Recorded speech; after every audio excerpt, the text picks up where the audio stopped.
Hello, this is Larry Wilson, and I would like to welcome you to the 11th tape in our 209 series titled Shadows of God. Today we're going to be continuing our study in the book of Isaiah, and this is tape number 5 in the series on Isaiah. And in the studio with me is David Brooks. David, welcome. Glad to be here. It's a hot day outside, but I think we'll be all right in here. Well, here we are in the first days of September 1999, and we're racing toward whatever the Y2K problem may portend. And there's a certain amount of concern in people's hearts about what Y2K may be all about. Of course, time will tell, and we just have to wait upon the Lord to see how that's going to play out. And there's a parallel with what we're going to be talking about today. Isaiah was anticipating Y2K, that is the year of the Lord. Mm-hmm. And of course, the people to whom he had been sent had really little interest in what he had to say.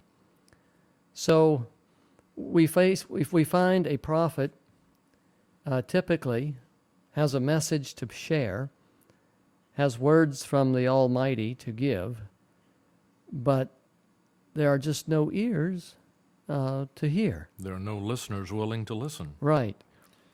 And then the Lord will come along and do something dramatic to get people's attention. Well, in fact, that's what we start with here in chapter 20. Isaiah running around as a naked man for 3 years. How would you like to have that job, David? I think that's a job that the rest of the country would definitely wish not occur. Well, let me ask you to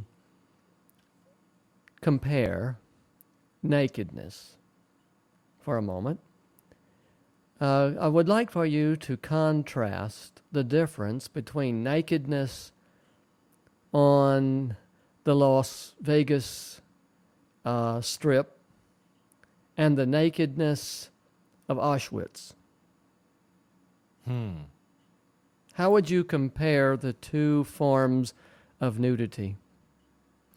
Well, the one of Auschwitz is imposed, and it is out of control of the naked E. Is that a word? The captive is in a situation where they have absolutely no control of the situation at all. Well, I'm talking about from the third person now, just observing. Well, now I've seen photographs of what the soldiers found when they liberated some of those concentration Is it camps. attractive? Absolutely not. It is deprivation. It is depravity. It is Sickening. yeah. It is really yeah, sickening, isn't it's it? really bad. Not to mention the actual experience of being there and smelling human waste, smelling the overpowering stench of decaying bodies, The flesh just falling off of you. the incredible sickness and suffering that is represented by Malnutrition. Right. Auschwitz and other of the concentration camps put nudity in a very sickening dimension. It's almost irrelevant when compared to the rest of the suffering and depravity. Yeah. Now, on the other flip side of the coin, what allurement would the Las Vegas Strip offer? Well, I guess I never really looked at it this way, pun intended. I guess what Las Vegas is trying to do is show everything as attractive as they possibly can. They're trying to find the most beautiful people they're obviously very healthy, and they're adorned. What adorning there is usually quite extravagant and gaudy to attract attention, and done in a way to excite passions of men toward things that they should not be headed toward. It's interesting how that decadence, like Las Vegas, degeneracy, when it comes to its full and logical conclusion, looks like Auschwitz. Sin, at the onset, is always attractive. Satan dolls it up, masquerades for what it really is, and then ultimately it becomes and reveals, the seed reveals the fruit. They're both about power. Power in Las Vegas because of the incredible amounts of money. Yes. There is a tendency toward consolidating power of the people who run these places. Yes. And yet Auschwitz, while you don't see the money there, somebody's getting the money somewhere, and it's all about power. Right. All about power. God, with Isaiah, is trying to show the great difference between the origin of sin and the outcome of sin. Isaiah is not in gaudy dress. Isaiah's nudity is not attractive. Isaiah's nakedness is offensive, in fact. Isaiah's appearance is disgusting. It's notable, obviously. It is stark and compelling, and it's embarrassing. For everyone involved. For everyone. For everyone. So how does a prophet know that this is what he's to do?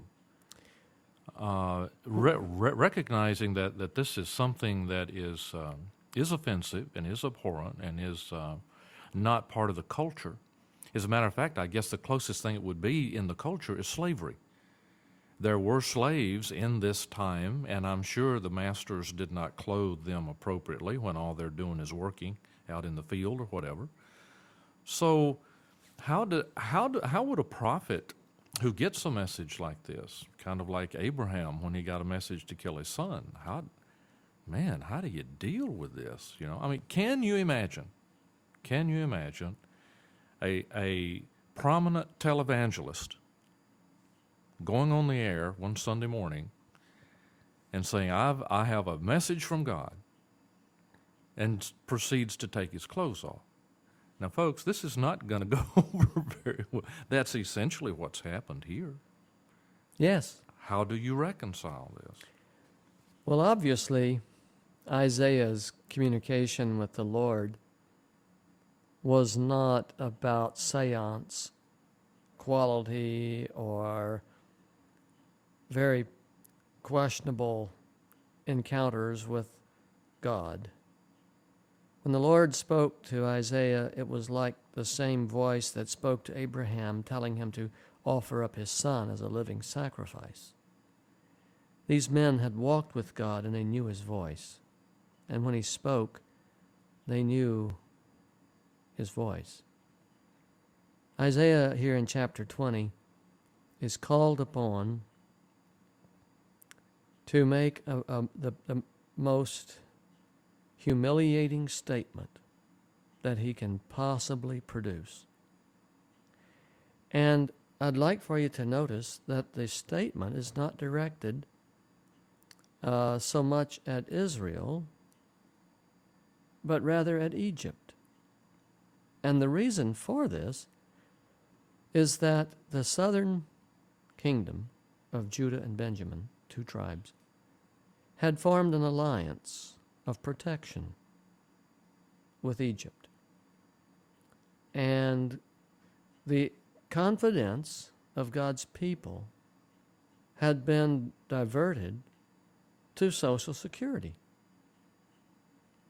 national security. Their confidence was not in the Almighty, but in Pharaoh. Their trust and their assurance, That all would be well. right, was in Egypt, because Egypt was a powerful nation at this time. More powerful in its locale, of course, than Babylon or Assyria or other kingdoms could be. Egypt was, the dynasty of the pharaohs just went on and on and on. And these two little tribal nations, Assyria had destroyed the 10 northern kingdoms. And so the last two were quivering, shaking, if you will, in their boots, that Assyria was going to destroy them. And eventually, in the time of Hezekiah, when we get to Isaiah 36 and 37, we find that the king of Assyria finally marches against Jerusalem to destroy it. And where was Egypt? Well, that's the interesting point here. Notice that God is, before this develops, God says to Isaiah, I want you to strip naked, Isaiah, for 3 years, and I want you to go around stripped and barefooted. And when I say stripped, I mean with genitals and buttocks bared. Yeah, there's always been a question as to whether... Isaiah wore a loincloth? Right. Yeah. Right. No, he didn't. Verse 3. Then the Lord said, just as my servant Isaiah has gone stripped and barefoot for 3 years, as a sign and portent against Egypt and Cush, so the king of Assyria will lead away stripped and barefoot the Egyptian captives and Cushite exiles, young and old, with buttocks bared, to Egypt's shame. And it's interesting that even then, nudity was a shame. Yes. It's interesting how that nudity can be alluring and attractive, And shameful at the same and time. disgusting and Yeah. repulsive also. It all depends on the setting. And that was the question that we began, about the Las Vegas Strip and Auschwitz. God is not fooled by dark lights and by dark rooms and flashing lights. God is not fooled by gaudy dress or disguise of any kind. Sin in God's sight is sin. And he sometimes has to strip away the facade in order to get mankind to wake up and understand what sin really, really is. So God is speaking against Egypt, but he's speaking to his people in Jerusalem because their alliance and their confidence is in Egypt. And God is saying the king of Assyria is going to take over. Pharaoh is not going to stand up, and if he can't stand against what the Lord has decreed, how can you? Let's go to chapter 21. We are going through, in these various chapters, oracles about other kingdoms. We've spoken of Damascus. We've spoken of Cush. We've spoken of Moab, in previous chapters. In this chapter, we're going to find an oracle against Babylon. And let me say to our listeners an important point. The reason reading Isaiah 20 and 21, in fact, all these chapters of Isaiah, is so important. It's because it reveals things about God that we need to know.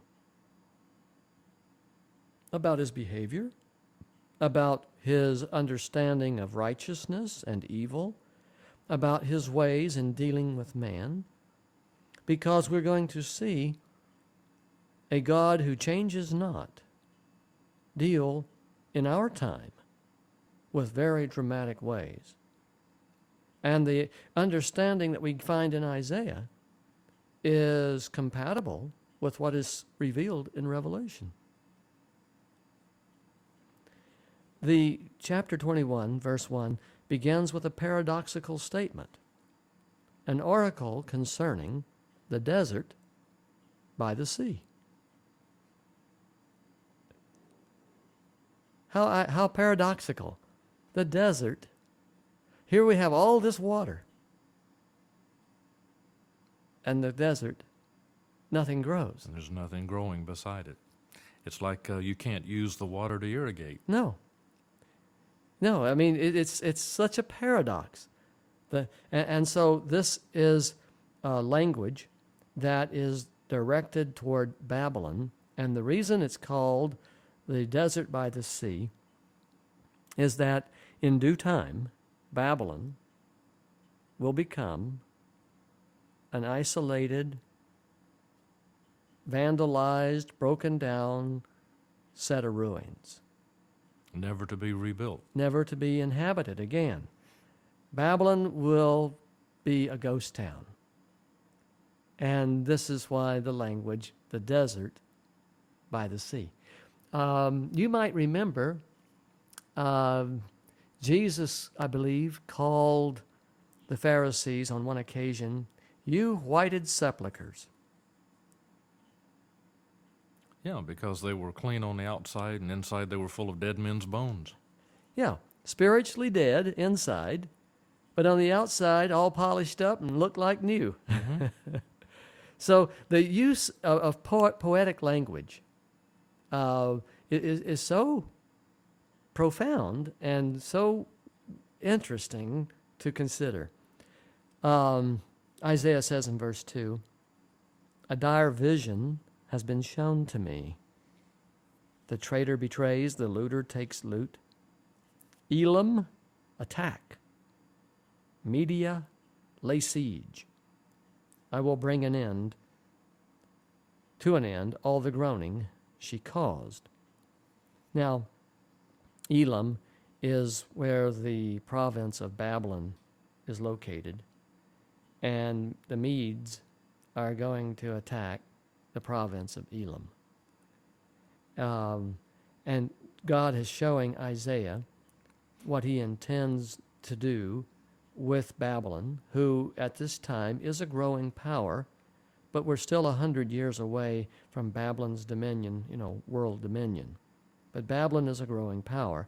And God is giving the book of Isaiah for those who will live after the Babylonian captivity, during and after, so that they can see that for as great as Babylon is and will become, and even though Babylon takes Israel captive and puts it in 70 years in Babylon, as exiles, Babylon will come to its end.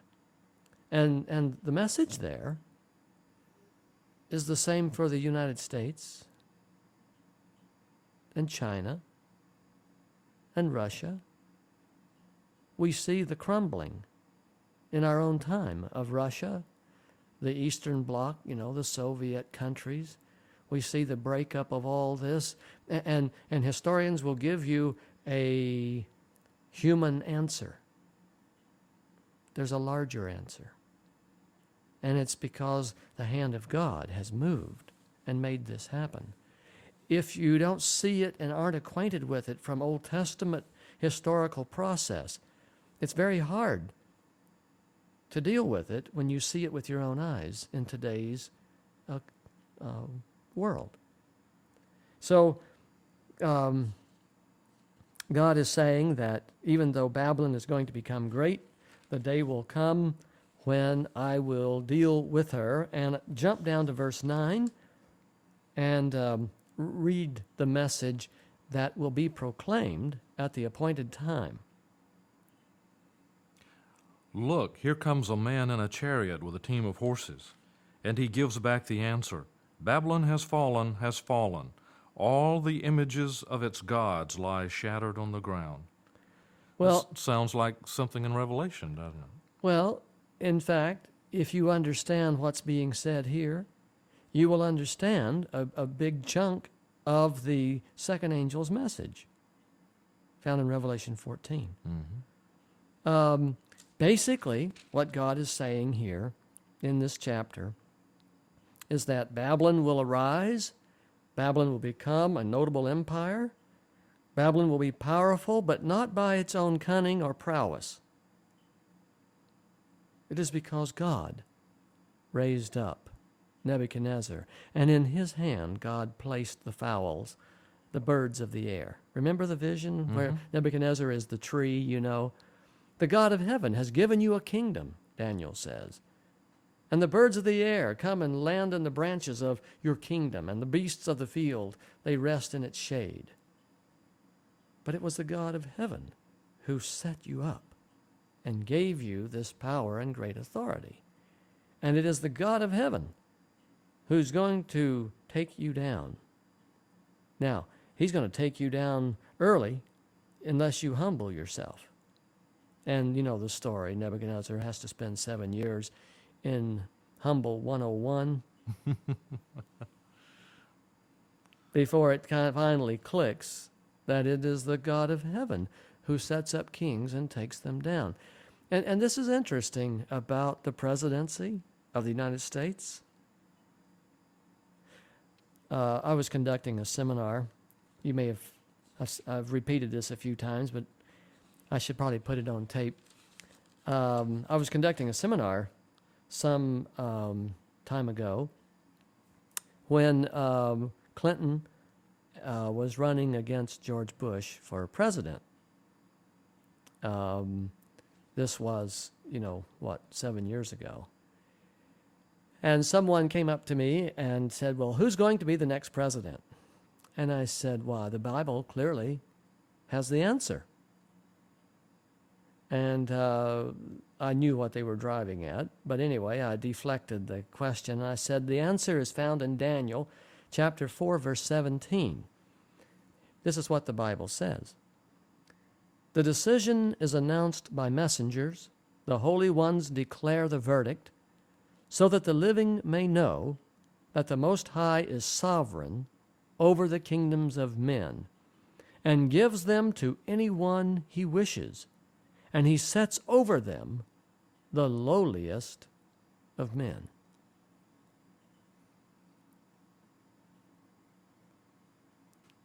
The man who had come up to ask me this question, he said, well, in that case, he said, that means Clinton's going to be our next president. And I said, well, how does this verse play with Nixon? Bush, Eisenhower, Roosevelt. How does this verse play? It is true in all times, true in all places. It is true in China, the ruling entities there. It is true everywhere. It's not just an occasional thing. And as we move toward an election year, it is interesting how God, in a democratic nation who votes its leaders, how God is still sovereign and how he works through the process to put his man in office. Because there's a job to be done, and you need somebody to do it. So here we go. The interesting thing is, using the lowest of men, it has gotten to the point that the democratic process now, only the lowest common denominator can survive. If you are a highly qualified, reputable individual, why would you ever want to run for public office in the United States? How could you? You see what has happened in our country, and it happens in all countries, is that eventually politics become so corrupt that a righteous man cannot serve because he would not be able nor willing to make the compromises necessary to see government function. What is happening is that a righteous person, a right-doing person, would be unwilling to accept the authorities and the powers that demand satisfaction.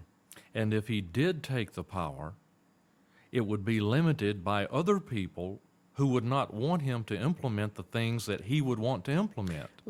They would short-circuit everything he tried. Right, and we would have, in effect, a total meltdown. Right. So there is a declension or decline in government because of sin. And as we go down the slippery slope, no king can be very successful at stopping it. Old Testament history shows that the kings continue to slip downward, until finally the nations pass the point of return, and God just has to step in and bring it all to an end and start entirely over with new people, new government, new king. Right. That's the problem, and that's where we find ourselves headed today. And if you'll notice, all through our history, it's a clique of people that run through things. Yes. You start with George Washington, Yes. Adams, Madison, Yes. Jefferson, all these guys. They're all contemporaries. Yes. And they're just sitting there trading things around. Right. And that's what's happening now. Yes. It's happened all the way through. Yes. FDR, like you mentioned, Eisenhower and all those guys, all they did was sit there and trade positions long enough that everybody got a shot. This is the part that's so important to understand, that no matter how high and mighty a nation may become, no matter how great and grand and powerful it may be, it comes to an end. Mm-hmm. And this is why we just read, Babylon has fallen, has fallen. All the images of its gods lie shattered on the ground. This message is directed at a future point in time, from Isaiah's time, when Babylon the Great would be attacked by the kings of the Medes and the Persians and brought down.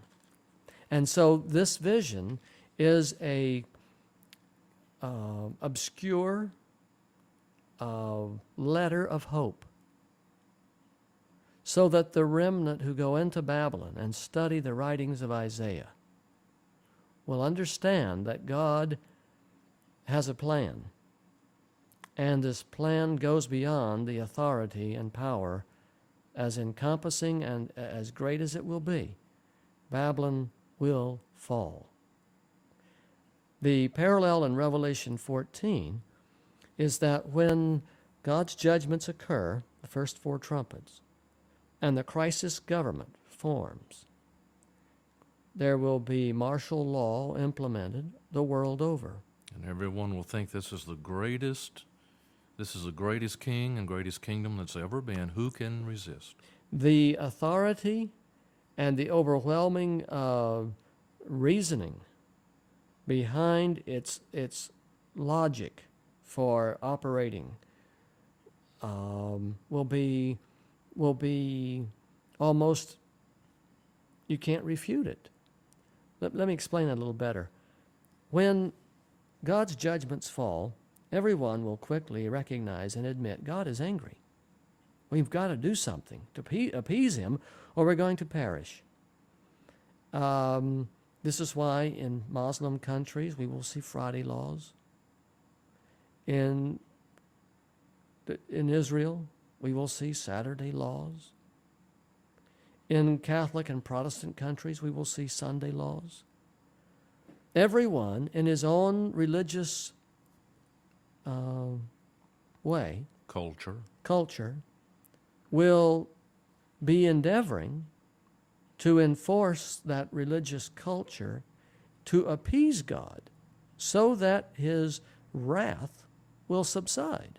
Because in their eyes, they're the only ones that can do it. The other people can't do it. Right. We're the only ones that can appease God because we're the only ones that know God. Well, it'll be a worldwide, everybody has the same problem at the same Right, time. right. And each is trying to satisfy God in his own way, each religious system. But it isn't working. No, it isn't. And get this, all who stand opposed to the methods used will appear to be enemies of the state. Because the state is going to take power and say, look, we've got to do this. That's So right. everybody fall in line. Let's get it done. That's right. And there are going to be people who are going to say, well, number one, I don't believe this because they're so totally far out. The devil has taken them so far out that Yes. nothing satisfies them. Yes. And then you have God's true people who say, now, wait a minute. Yes. That's not what the Bible says we're supposed to be doing. So you've got two types of people out here who are going to be opposed to the government. The illusion that Isaiah is pointing to is that God is going to use Babylon to punish Israel, just as he put the rod of his wrath in Assyria's hand. Remember when we read that in the first parts of Isaiah. But then God will deal with Babylon. Go down to chapter 22 and notice this oracle or prophecy is concerning the valley of vision. Again, we have a paradoxical term. This vision concerns Jerusalem. Jerusalem, everyone knows, is on Mount Zion.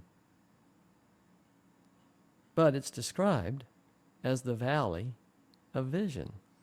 Well, it's interesting. What I got out of that is if you're down in the bottom of a valley, you have limited vision. Yes. You have unlimited vision, essentially, if you're on top of a hill. Yes. So it's interesting that you've got a valley of vision, which is a place where you can't see very much.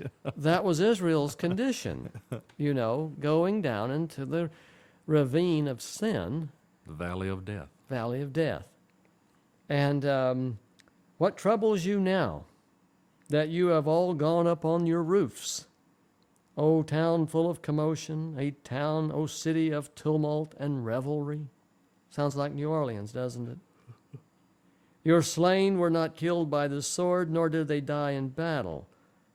All your leaders have fled together. They have been captured without using the bow. All the slain died by famine. They would set siege to a city, cut off its food and water. You could smoke them out that way. All you who were caught were taken prisoner together, having fled while the enemy was still far away. Therefore I said, turn away from me, let me weep bitterly. Do not try to console me over the destruction of my people. The Lord Almighty, has a day of tumult and trampling and terror in the valley of vision, a day of battering down walls and of crying out to the mountains. And so here we have in chapter 22, God visiting Jerusalem. Jump down to verse 13. I'd like for you to describe the Titanic before it goes down. That's what it looks like. There is joy and revelry, slaughtering of cattle and killing of sheep, eating of meat and drinking of wine. Let us eat and drink, you say, for tomorrow we die. You see, sin is inebriating. The sinful life removes us from the sobriety necessary to consider A, the will of God, and B, our own actions with respect to that will. Well, it separates cause and effect. Yes. We live in a world today where people have denied the authority of God, and therefore they feel quite free to justify any behavior that they wish to pursue. Well, look at, go back to chapter 21, verse 2. The traitor betrays and the looter takes loot. Yeah, Duh. I mean, yeah, yeah. And fully justified in their own minds for Yeah. doing so. And people yell at them, say, well, you shouldn't lie, you shouldn't steal, you shouldn't loot. Well, what's a looter supposed to do? Yeah. I mean, that's what looters do. The point here is that God's people, as they got farther and farther away from Him, they justified their indecent and immoral behavior without any thought of accountability to a higher authority. And this is precisely what is happening in our world today. Things are being shown in the movies for entertainment. Things are being shown on television. Things are being said and things are being done. And everybody feels that he is justified in what he's doing. There's nothing really wrong with it. The arguments between right and wrong are between people having different values. Because, A, God has no absolutes. You understand that? Well, the culture today has tried to eliminate God from the equation to begin with. So if you do eliminate God from the equation, the only thing left is your own opinion. And this is why God said, there is nothing but joy and revelry in the city, slaughtering of cattle and killing of sheep, eating of meat and drinking of wine. Let us eat and drink, you say. Live it up, for tomorrow we die. This is the ultimate statement on fatalism. You know, do whatever it is you care to do, and do it with gusto while you can. Because once you're dead, there's nothing left. That's right. They are essentially denying accountability. I'd like for you to notice the next verse in 14, Isaiah 22:14. The Lord Almighty has revealed this in my hearing. Quote, till your dying day, Israel, this sin will not be atoned for, says the Lord Almighty. You have passed the point of return. You have sinned beyond the reach of atonement. They've denied that God exists. Yes. And there is no recovery from this. God is going to destroy the entire nation.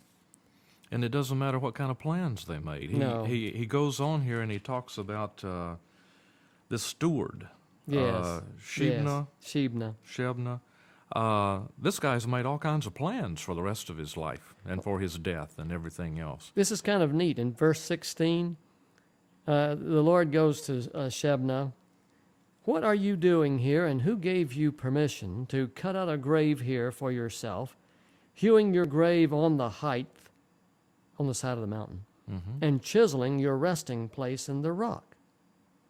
Beware, the Lord is about to take firm hold of you and hurl you away, O you mighty man. He will roll you up tightly like a little ball and throw you into a large country. There you will die, and there your splendid chariots will remain. You disgrace to your master's house. Now Shebna should have been, as a steward, he should have used his influence, his knowledge, his place of responsibility and authority to guide the people in the way of the Lord. But it turns out you are a disgrace to your master's house. Shebna is like a lot of us, David. Let me give you a parallel. Shebna worked for the system. Shebna's whole objective in life as a politician and as a steward of Jerusalem, one of the stewards, His whole objective was to get through being as accommodating and as politically expedient and as savvy as necessary to stay in power and keep power and to acquire wealth. And to preserve his place in history. To preserve the pecking order, in which he was at the top of the heap. In other words, Shebna became very concerned about his own. His concern was his career, Rather than what he was supposed to be doing while he was there. rather than his calling as a steward. As a steward, it was his responsibility to lead the people in the ways of righteousness, to inform the people in the will of God, to communicate and to stand up against the enroachment that sin makes. Isn't there a place in Isaiah where Isaiah talks about the head and the tail of Israel? Yes. Where the Yes. head is supposed to be the, well, let's see, is the head the religious leaders and the prophets, or No, the they tail? don't. The government is the head, and the tail And are the the tail religious of- okay. religious All right. leaders. Well, yeah. anyway, at some point in time, if I remember correctly, God's going to cut the head and the tail off the animal That's right. That's right. and just leave a headless and tailless body laying out here in the sun to dry up and wither away. Yes. Yes. See, Shebna has gotten so caught up in the system that he has become totally useless as a steward. Systems have great compelling force on people.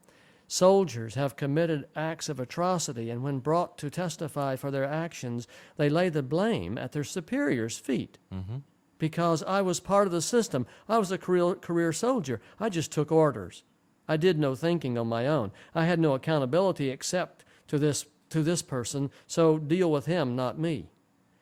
God says, I don't buy that. I don't buy that at all. You are a thinking, moral, free agent. You should be able to figure this out yourself. You do wrong, you pay for it. That's right. That's right.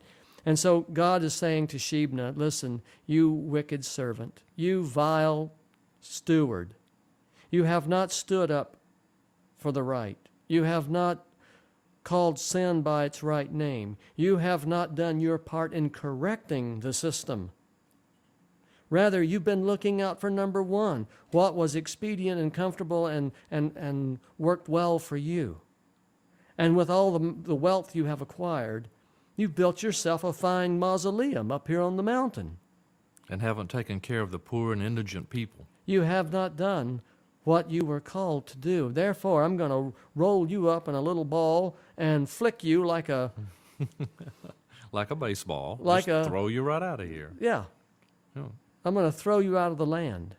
You are useless. And I will then put my own servant in place who will be a faithful steward.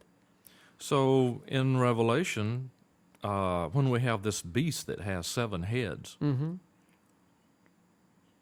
will all 7 heads be cut off and this dead body be laying out there, you know? In fact, in Revelation, all 7 heads will be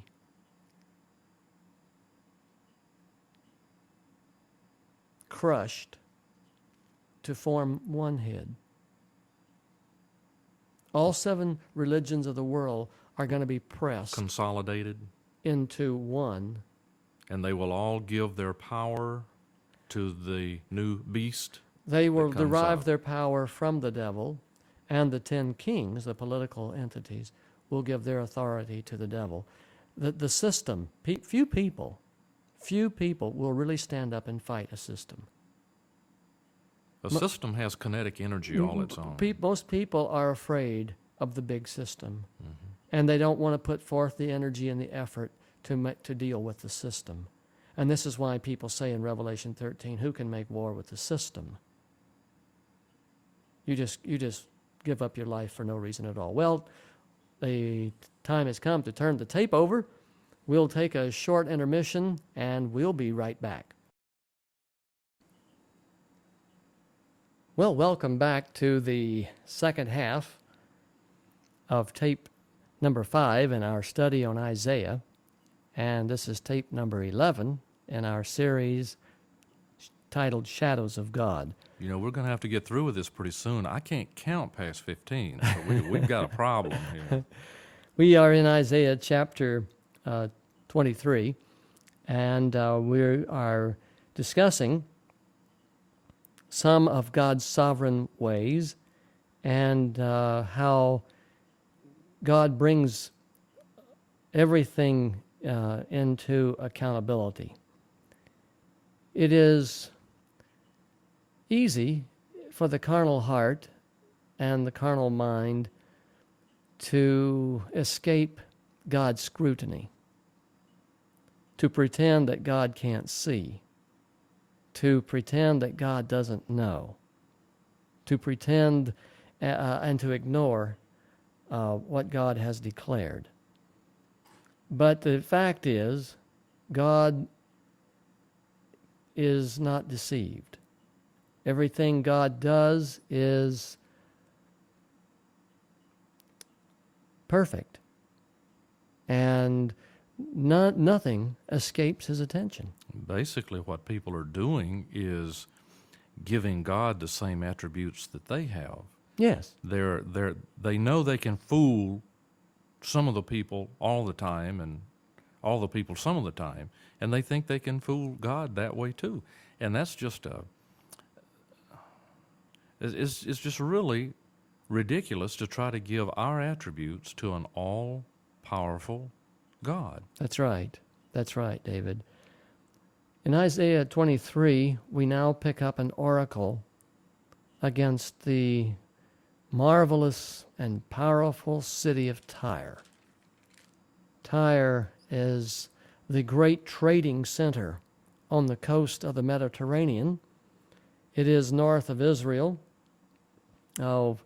maybe 150 miles. It is regarded as one of the great centers of its time, and the book of Isaiah is carefully and methodically showing that God has issues with every nation. We have picked on Egypt, Babylon, Moab, Assyria. We're picking on cities, even Tyre. And notice that what God says in verse 1, "Wail, O ships of Tarshish, for Tyre is destroyed, and left without house or harbor." God is showing through Isaiah, and he's trying to let the survivors of Israel understand that everybody and everything will meet their moment of reckoning. In fact, this is all leading up to a big crescendo that we will see in chapter 26 when God says, "I'm going to take on the world." Right here, he's taking on the then known world, in Isaiah's time and place. And isn't that quite a picture? You know, a lot of these guys who went out sailing on merchant ships and warships would be gone from home for a couple of years at a time. And during their absence, the city would be destroyed. So when they came home, there was no home to come to. Yes. No company, no family, no military unit, nothing. When they come home, they're orphans. I don't know if you remember a story that Rod Serling wrote several years ago. He wrote a story where astronauts take off, and they're going to be gone for 5 years, and when they come back, the Earth has been destroyed. Where do you land? You know, I mean, that's the question. You know, wail, O ships of Tarshish, for your home port has been destroyed. Yes. Yes. The Lord raises the question through Isaiah, who planned, verse 8, this against Tyre, the bestower of crowns, whose merchants are princes, whose traders are renowned in the earth? And then he answers, the Lord Almighty planned it. to bring low the pride of all glory, and to humble all who are renowned on the earth. You know, I remember hearing it said that the world's smallest package is a man all wrapped up in himself. Okay, I buy that. When a man achieves something, that is quite remarkable, he just can't go without lording it over others. And if a person has a lot of wealth, he has a lot of ego. Mm-hmm. Easily offended, easily insulted, he has means and ways to isolate himself, Or others. Right, or blackball those who would speak against him. And they're always very proud of their humility. Oh, yes. Oh, Yeah. it's so false, Do you remember the country song, "Oh Lord, it's hard to be humble when you're perfect in every way"? No, I don't, David.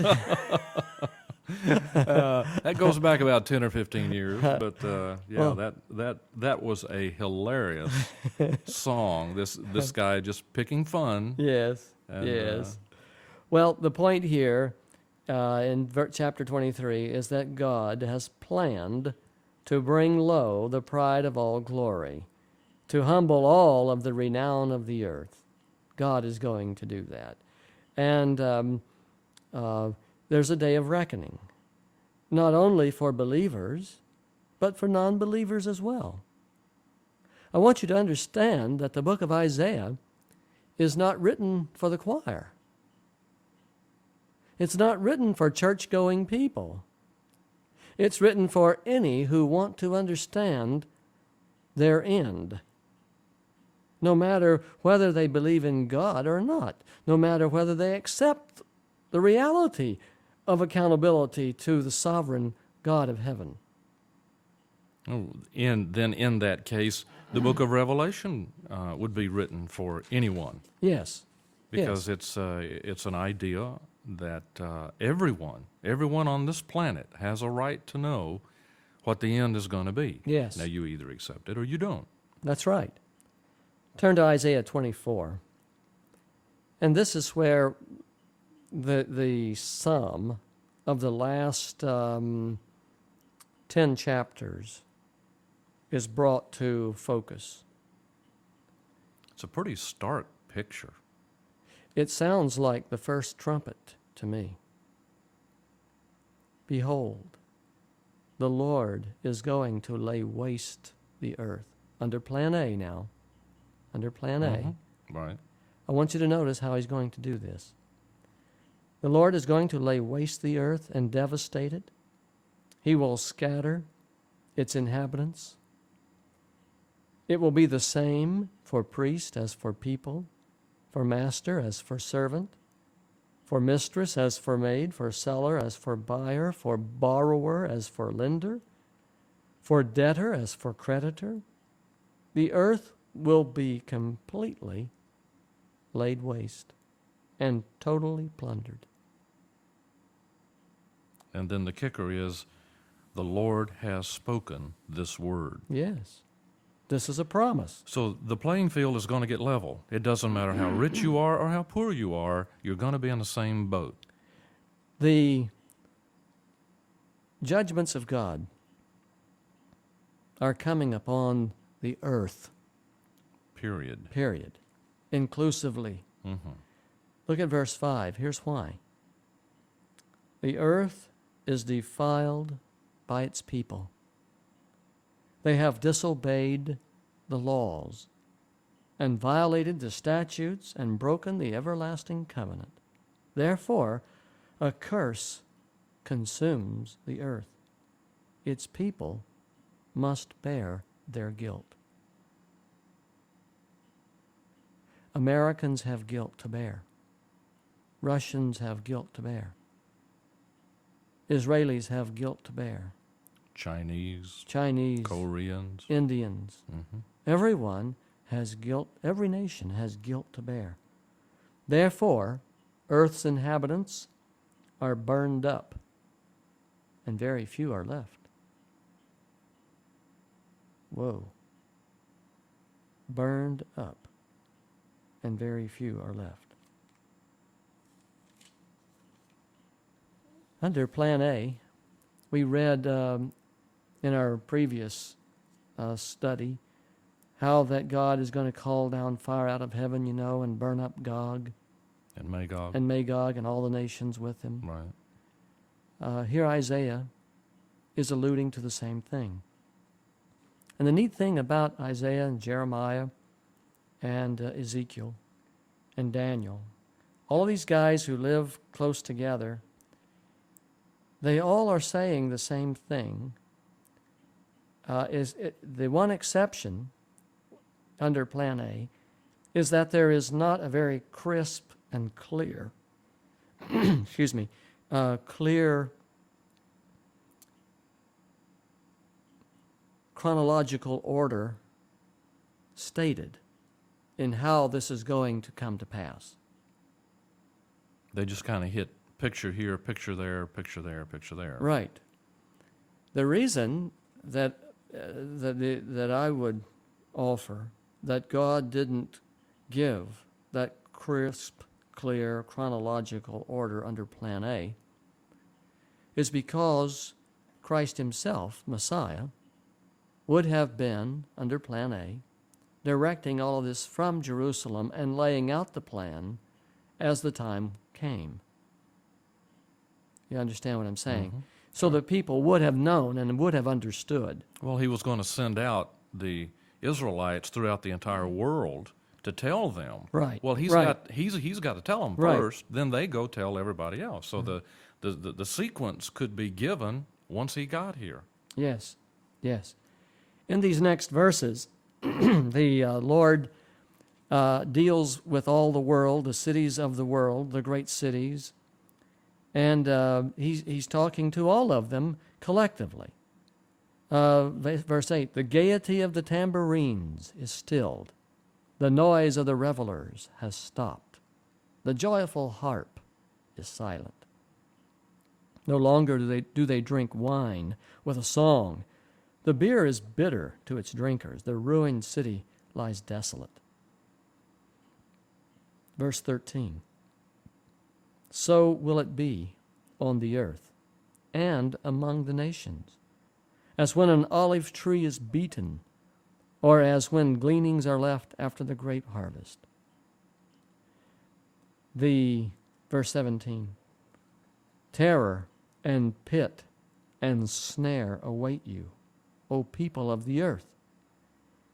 And the last part of verse 18, the floodgates of the heavens are opened, the foundations of the earth shake.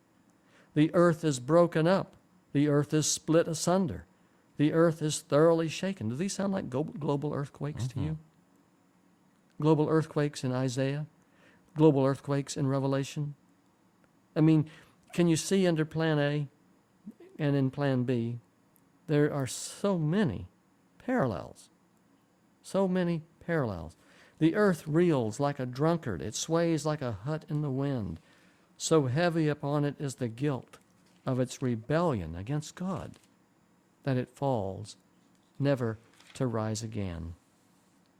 In that day the Lord will punish the powers in the heavens above and the kings on the earth below, meaning that there will be signs in the sun, moon, and stars. Incidentally, the falling of the stars is kind of a symbolic expression of the falling of the kings of the earth. The darkening of the sun and the turning of the moon to blood red, these are signs that portend the collapse of the powers and the structure, the infrastructures of earth. And God constantly is renewing, in that day the Lord will punish the powers in the heavens above and the kings of the earth below. The parallel between the powers of heaven and the powers on earth. And it also portends anarchy. Yes. I mean, if there is no civil government, Babylon absolutely is in power because there is no one in charge. Total confusion. The moon will be abashed, the sun ashamed, For the Lord Almighty will reign on Mount Zion and in Jerusalem before its elders gloriously. Now, Plan A included the following concepts. Let me just sort of go back and synthesize them and make sure that our listeners understand what Plan A was all about. Here we are 100 years prior to the Babylonian captivity. Israel has become apostate. The 10 northern tribes became so useless that God had them entirely destroyed in 722 BC. Shalmaneser V, the Assyrian king, destroyed them. That left the 2 tribes, Judah and Benjamin. Judah and Benjamin continued in their apostasy and became so decadent that eventually, 100 years later, God sent Nebuchadnezzar, king of Babylon, to capture Israel and haul them off for 70 years. All the time prior to this, God has been speaking through the prophets, indicating that he's going to restore a remnant back to the homeland, and he's going to give, from Daniel we know, 490 years of probationary time for his people to get their act together. If they will get their act together, if they will cooperate with him, if they will do what he needs done, then he's going to bring about the end of sin. He's going to bring an end to the world. Jesus is going to come as Messiah at the end of the 69 prophetic weeks, Jubilee weeks. Christ will begin his ministry at the commencement of the 70th week. In the middle of the week, Christ would die to confirm the covenant of salvation, because without the shedding of blood there is no remission for sin. And after and upon his resurrection, rather than ascending to heaven, as he did, Christ would have stayed here and begun the establishment of his kingdom on earth. And this establishment would have taken a little season of time, a little while, but it would have continued to grow, starting small, getting larger and larger and larger, until finally the time would come when the Father would come from heaven and join with the Son, reigning upon the earth.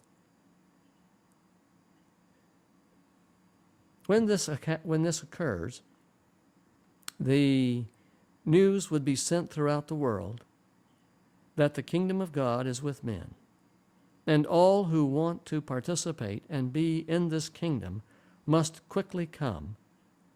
Babylon has fallen. The world empires are about to be destroyed, like Sodom and Gomorrah. Flee for your lives. Come to the city of refuge, which Jerusalem, was. Jerusalem was the 7th holy city of refuge. The children of Israel would have been sent out into all the world, gathered up the saints in all the different religions of the world. God would have, if necessary, dried up the Nile and the Euphrates and built a highway so that expedient, progress of reaching the destination would be possible. And the Egyptians and the Assyrians and those from Tyre and Sidon and wherever could come and be part of the New World Order. And then God would raise up the king from the north by the name of Gog, who would lead the other nations in rebellion against Jerusalem. God would bring fire down out of heaven and burn them up, and we would have then the creation of a new heaven and a new earth that's spoken of at the end of Isaiah.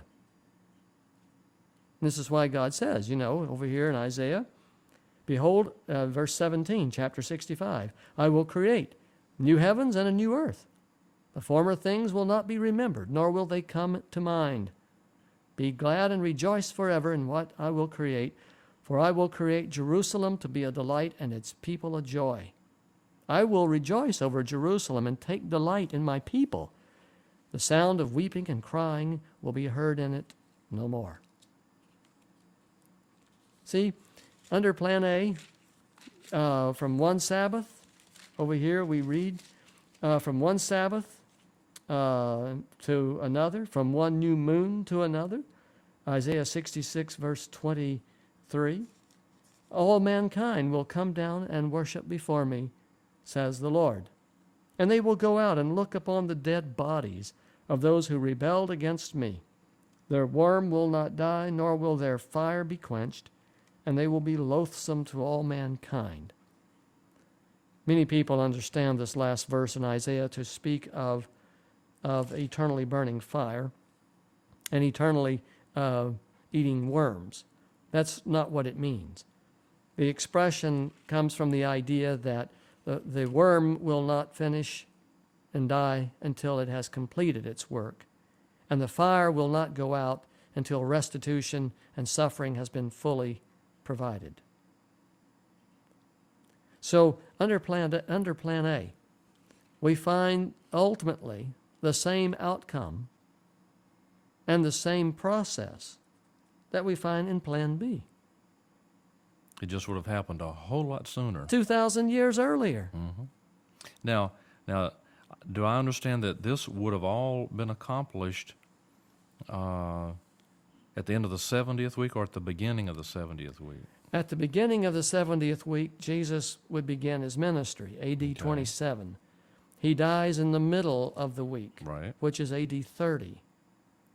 Then upon his resurrection, he would have begun the establishment of his kingdom, which would have continued on beyond the 70th week. Right. And the Bible doesn't say just how long that time period would have been, but I take that it would have been within a generation.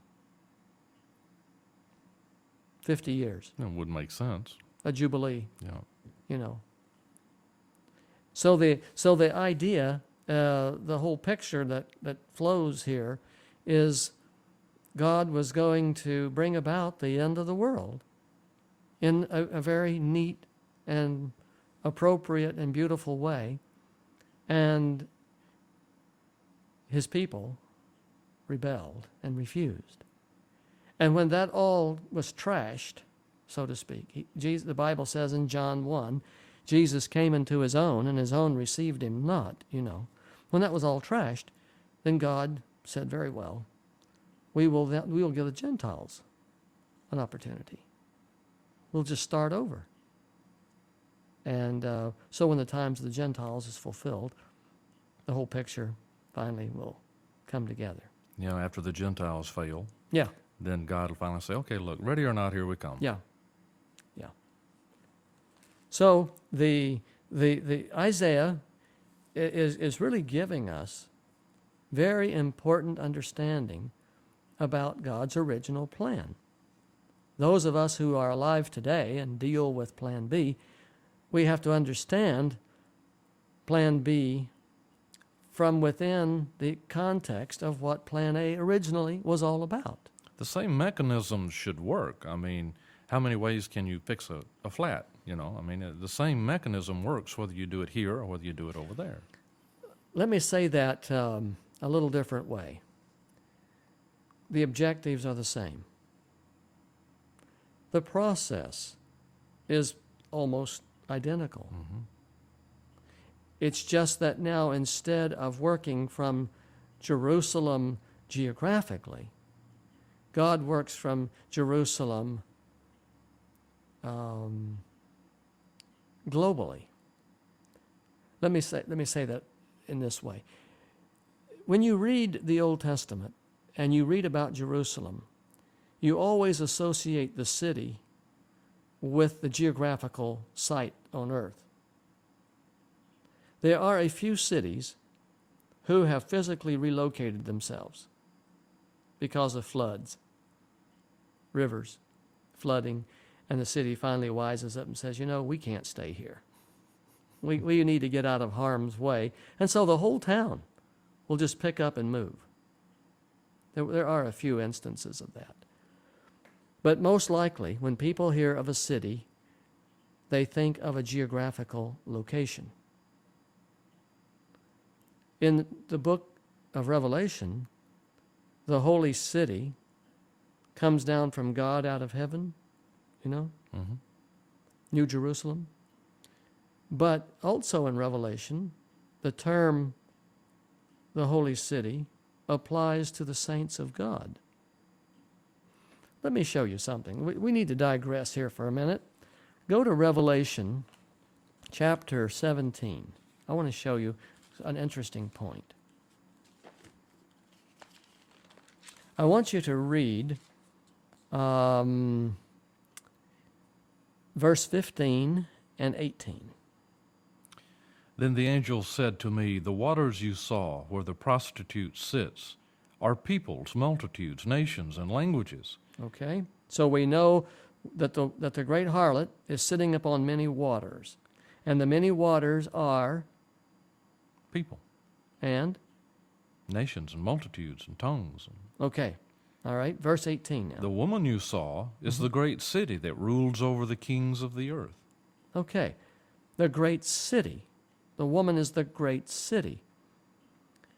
The woman is not like New York City or Mexico City.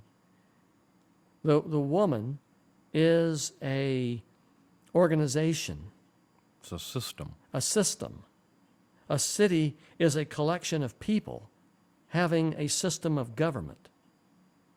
And the harlot in Revelation 17 is not limited to one continent. Well, it says here, mystery, Babylon the Great, the mother of prostitutes and of the abominations of the earth. Yes. It doesn't say of the local region. No. The harlot is the great church-state government that will rule over all the earth. And she sits upon nations, multitudes, languages, and peoples everywhere. A city is defined as a collection of people who then make a group of buildings. We refer to the buildings as the city, but actually it's the people that make the city. Now, the reason that I'm bringing this up is flip back to Revelation 11, verse 8. When the two witnesses are killed, tell me where they lie. Well, let's see here. Their bodies will lie in the street of the great city, which is figuratively called Sodom and Egypt, where also their Lord was crucified. They're lying in the streets of the great city. Who is the great city? Well, apparently it's this woman over here. That's correct. That's correct. So it's the system. It's the system. And the idea of dead bodies lying in the street of the great city is Old Testament language indicating that when the two witnesses have finished their work, they are so despised, so ridiculed and hated, that they will not be given the dignity of death. Well, they'll just become ineffective. Nothing. That's true. Their work simply doesn't have any effect anymore. But the point of the language is one nation would attack another in ancient times and kill the rebels. They would not bury them. They just leave them out in the open. Why? Because of such of what's the right word here? Such disdain, such disgust. Well, a proper burial was supposed would give dignity. Sure, would give dignity, and in some cultures, if you weren't buried with the appropriate ceremonies and things like that, what would you think? there would be no afterlife. What would you think if in the little town where you live, there was a big dump yard where when people died, you just carry them out and threw them out there? Can you see throwing any of your family out there? No. Can you see driving up in your pickup, going around to the tailgate, dragging a body off and just throwing it out there, somebody you love? No, you can't imagine that. It looks like Auschwitz all over again. Mm-hmm. It's totally disgusting. When the two witnesses die, their bodies are just thrown in the street. And everybody laughs. And everybody laughs. In fact, they rejoice and send gifts one to another, celebrating that they're no longer tormented by the two witnesses. The point is, as though their bodies lie in the street of the great city, which is the great whore, harlot, Babylon. And it is not just one geographical place. It says this city is figuratively called Sodom and Egypt. A city is a collection of people. The world will be divided up during the Great Tribulation into two cities, a tale of two cities. One group of citizens will be in total rebellion against the God of heaven. The other group of citizens will be submitted to the authority of sovereign God. Think of the world as two cities. Right. Am I making sense?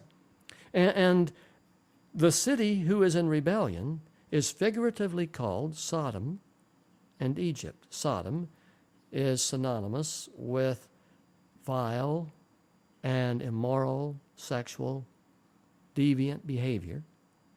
And Egypt is associated with hardness and rebellion that is beyond cure. No atonement can be made for it. It is so complete. Total idolatry. Yeah.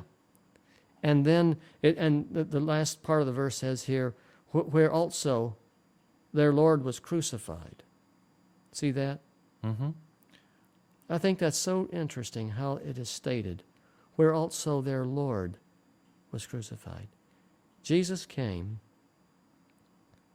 and he was crucified by a city whose people had hearts like Sodom and Egypt.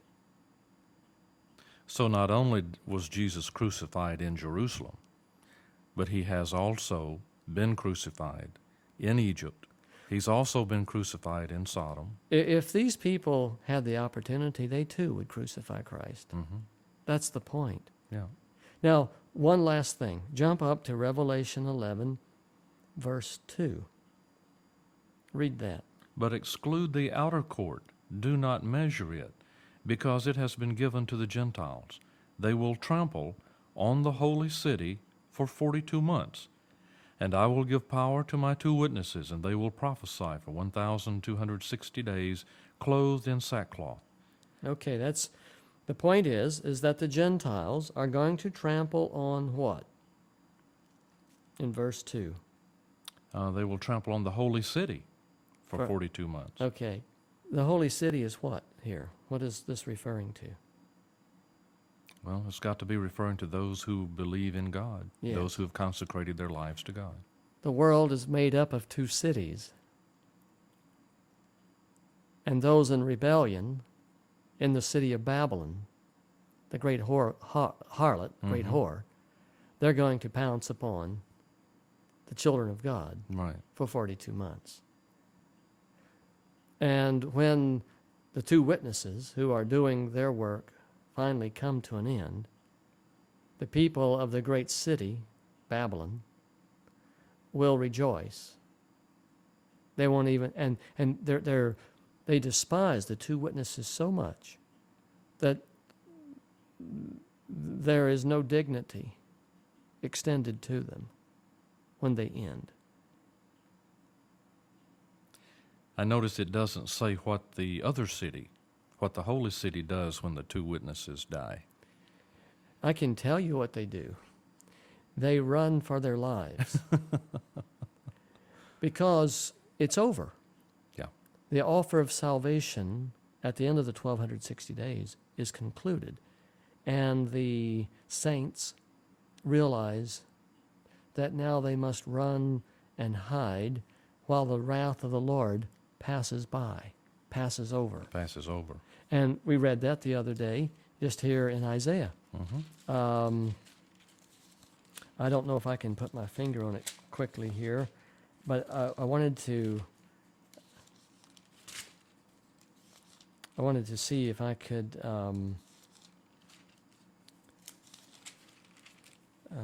put my finger on that. I don't see it right now. But the idea was that God's people were to go into the inner room and hide until the Lord's wrath has passed over, and God has done His strange work. I think it actually uses the word Passover. doesn't Yes, it does. And if I had my computer here operating, I could quickly point that out, but I can't. My instant recall just left me. Okay, so coming back to Isaiah then, God has a plan under Plan A, and it's not unlike what is in Plan B. The neat thing about Plan B is that most of all of the establishment of God's kingdom happens without God being here now. Now say that again. Under Plan B, Jesus, instead of being on earth and directing the show from Jerusalem as he would have been, is in heaven directing the show from New Jerusalem. And the Holy Spirit From the is from the holy city here. in heaven. And so this is why we have the prophecies of Revelation and the rest of Daniel to explain to us and to help us to understand in advance what God is going to do, because he won't physically be here to conduct it, so that everyone can understand the map, the game plan of what God is going to do and how he's going to do it. Whereas under Plan A, he would have physically been here and would have directed and explained it all as we were going through, as his children were going through it. Under Plan B, he's not here. He's got to do it from heaven. So that's the main difference between A and B, other than timing. Okay, let's move on to the last part of chapter 25. This is kind of neat. Verse 6. Notice verses 6 and 7 and 8. Read those for me. On this mountain the Lord Almighty will prepare a feast of rich food for all peoples, a banquet of aged wine, the best of meats and the finest of wines. Okay, let's stop there for the vegetarians. We've got everybody freaked out now, haven't we? You've heard of the wedding banquet Mm-hmm. in Revelation? Yeah, where everything is there. The Yeah. best of everything. The best of everything. The best of everything. Under Plan A, God would have conducted the banquet on earth prior to the full establishment of sin, the destruction of sin. And God would have prepared a rich feast with the best of wine and the best meat and food. Remember, they were celebrating Passover. Remember, they were still celebrating and commemorating a number of these services which required roasted lamb and roast meat. Eventually, all of that would have been done away with when God created the new heaven and the new earth. There would have been no more death. And of course, after Christ's death, the need for a sacrificial lamb would have ended. The symbols would have just gone away then. Yes. But the point is, under Plan A, God would have been among men, and this thing would have unfolded as he brought and taught the people along. And verse 7, and on this mountain he will destroy the burial shroud. Read verses 7 and 8. Yeah, on this mountain he will destroy the shroud that enfolds all peoples, the sheet that covers all nations. He will swallow up death forever. The sovereign Lord will wipe away the tears from all faces. He will remove the disgrace of his peoples from all the earth. The Well, Lord has spoken. Yes. O death, where is thy sting? O grave, where is thy victory? Isaiah is to the Old Testament and Plan A what Revelation is to the New Testament and Plan B. It's really neat, isn't it? Yeah. There's an awful lot of the Bible that never needed to be written. Rewritten, you mean? Right. In that day, verse 9, they will say, surely this is our God. We trusted in him, and he has saved us. This is the Lord. We trusted in him. Let us rejoice and be glad in his salvation. Can't you be glad when somebody or something that you've trusted in works? Finally comes through. Oh, man. The hand of the Lord will rest on this mountain, but Moab will be trampled under him as straw is trampled down in manure. They will spread out their hands in it, as a swimmer spreads out his hands to swim. God will bring down their pride, despite the cleverness of their hands. He will bring down your high fortified walls and lay them low. He will bring them down to the ground, to the very dust. Well, David, we've completed 6 more chapters here today. It's so neat to study Isaiah. Isaiah gives us such a rich understanding of God's ways and his intentions and his purposes. And yet, most of this is totally ignored or lost in today's Bible study. Most Christians don't go there. They don't see it relevant. And I hope that this is really beginning to open your eyes to see how wonderful God's plans were from the beginning. Well, we're out of time. It's been a joy to be with you, and we'll look forward to meeting together again and being with our listeners as we continue with Isaiah chapter 26. May God bless you. May God bless you. May God bless you. May God bless you.